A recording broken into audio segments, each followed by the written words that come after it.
जी sir, कल यहाँ पे मजदूर गुजर रहे थे, बताया आपने, कभी छोटे छोटे नवजात शिशु थे, क्या स्थिति थी उनकी? उनकी स्थिति जो थी देखने लायक थी, बद से बदतर।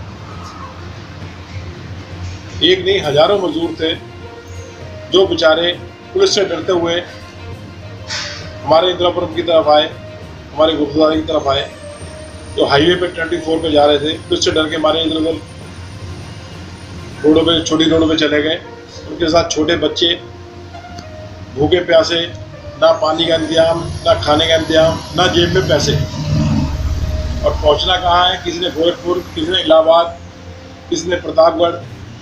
उनकी हालत देखने के बाद फिर हमें तरस आता है कि हम जिस देश में बैठे हैं इनके बारे में कौन सोच रहा है, कौन इनकी हेल्प करने को तैयार है कि ये अपने गांव सुरक्षित चले जाएं अपने बच्चों को लेके।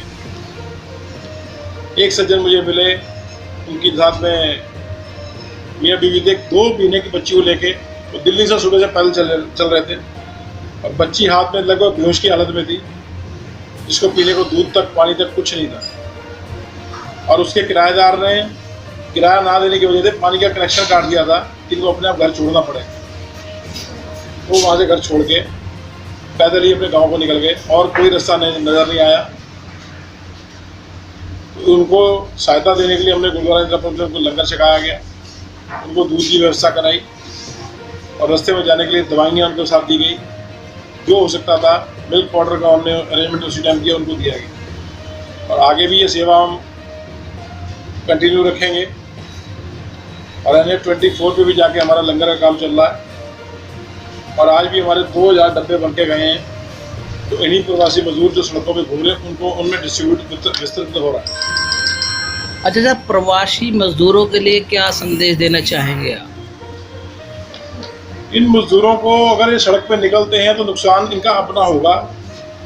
दिक्कतें इनको जहाँ पे रहने वहाँ ज़रूर आ रही है, पर कहीं ना कहीं सरकार इनकी सुनेगी, वहाँ इनको कुछ ना कुछ इनका समाधान करेगी। अगर ये सड़कों पे जाएंगे, अपने गाँव को इतनी पहले जाएंगे, तो इससे जो हमारी कोरोना की जो महामारी फैल रही है और बढ़ने की उम्मीद है। कृपा करके आप जहाँ पे बैठे वहीं बैठे, और वहाँ के आसपास के जितने भी प्रशासन के आदमी हैं उनसे आप विनती करें कि उनका खाने पीने का इंतजाम हो सरकार द्वारा, और वो कहीं अभी नहा जाएं। और बहुत जल्द जब ये इस चीज़ में कुछ समाधान निकल जाएगा तो अपने कामों पे वापस आ जाएंगे। गांव जाने से उनका कोई समाधान नहीं, गांव में उनके लिए खाने पीने का रोटी का साधन नहीं है, वो सिर्फ उनका घर है, घर परिवार, तो वो जाना चाह रहे हैं। कमाई का साधन उनका शहरों में ही है। अब जो बुरा समय था तकरीबन निकल चुका है, और 10-15 दिनों में सारी चीज़ें सामान्य हो जाएंगी, तो वो अपने काम पे चालू हो जाएंगे, तो उनके 2 पैसे का इंतजाम हो जाएगा यहाँ पे रोजी रोटी का। अच्छा सर, सुनने में आया आपका गुरुद्वारा 24 तारीख से पूरा सामान, खाद्यान्न सामग्री दे रहा है, पूरे इलाके में आपकी काफ़ी चर्चा हो रही है, इस पर क्या कहना चाहेंगे? 24 तारीख से जब से लॉकडाउन है जी, गुरुद्वारा इंदिरापुरम पूरा अपना 24 घंटे यहाँ पे सेवा का काम चल रहा है जी। सुबह से शाम तक लंगर का काम चल रहा है, राशन पैक होता है, डिस्ट्रीब्यूट हो रहा है हर जगह, दवाइयों का इंतजाम हो रहा है यहाँ पे। और इसके अलावा लोगों के इस टाइम जो समय चल रहा है, लोगों के पास गैस सिलेंडर की सबसे ज़्यादा प्रॉब्लम्स आ रही हैं, उनके घरों में गैस खत्म है और पैसे हैं नहीं। हम उसका भी समाधान कर रहे हैं। और जिन लोगों के घर दूध, पानी, इन चीज़ों की दिक्कतें आनी शुरू हो गई हैं, उनको भी किसी न किसी तरह से हम अपना योगदान देके उनकी हर समस्या को दूर करने की कोशिश कर रहे हैं। और ये कोशिश सिर्फ इंदिरापुरम में नहीं की जा रही, ये पूरे ऑल ओवर NCR दिल्ली में की जा रही है।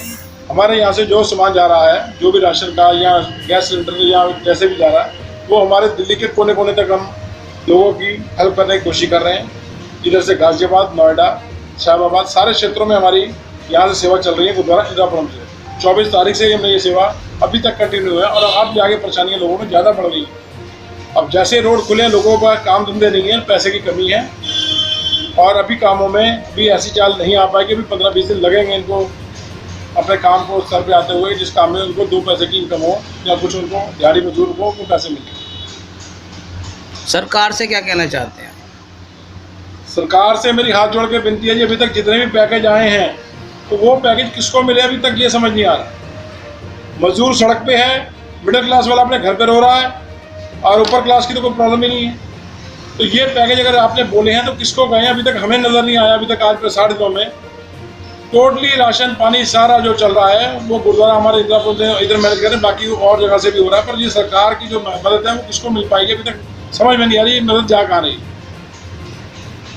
उनसे निवेदन है कृपया करके हमारे बीच जो मिडिल क्लास फैमिलीज हैं और मजदूरों हैं, इन बंदों पे गौर करें, इनका कोई ना कोई समाधान निकालें कि जिससे इस देश की जो स्थिति है वो बनी रहे, आगे भी चल के काम धंधे चलते रहें।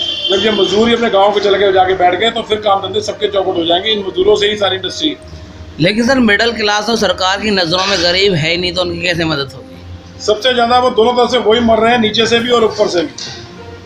उनकी नज़र में अगर वो गरीब नहीं है तो वो किसी को बता भी नहीं पा रहे। उनकी जो दैनिक स्थिति है हम जानते हैं, मैंने अपना पर्सनल नंबर दिया हुआ है, रोज उस पर इतने फ़ोन आते हैं। वो सारे मिडिल क्लास फैमिली के हैं। कई लोगों के पास 2 करोड़ का घर बैठे हुए पर घर पे खाने को कुछ नहीं है, और वो जो अपनी व्यवस्था है ना किसी को जाहिर कर सकते ना छुपा सकते। उनकी व्यवस्था तो इस टाइम सबसे दयनीय बनी हुई है। सड़क वाले जो बैठे हुए हैं, मजदूर आदमी, सड़क पे कह तो रहे हैं कि हमारे पास खाने को नहीं है, बट वो मिडिल क्लास कुछ भी नहीं बता पा रहे कि प्रॉब्लम के साथ क्या चल रही है। उनकी प्रॉब्लम को ही हमने शेयर करते हुए इस करके अपना पर्सनल नंबर दिया है कि वो लोगों को ना बता के सीधा हमें फ़ोन करें, हम सहायता निरंतर उनको पहुँचा रहे हैं।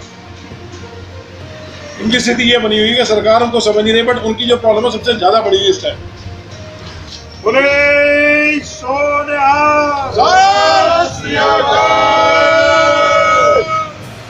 Subscribe to our channel by clicking the subscribe button. Click the bell button and enjoy the latest uploads from our channel.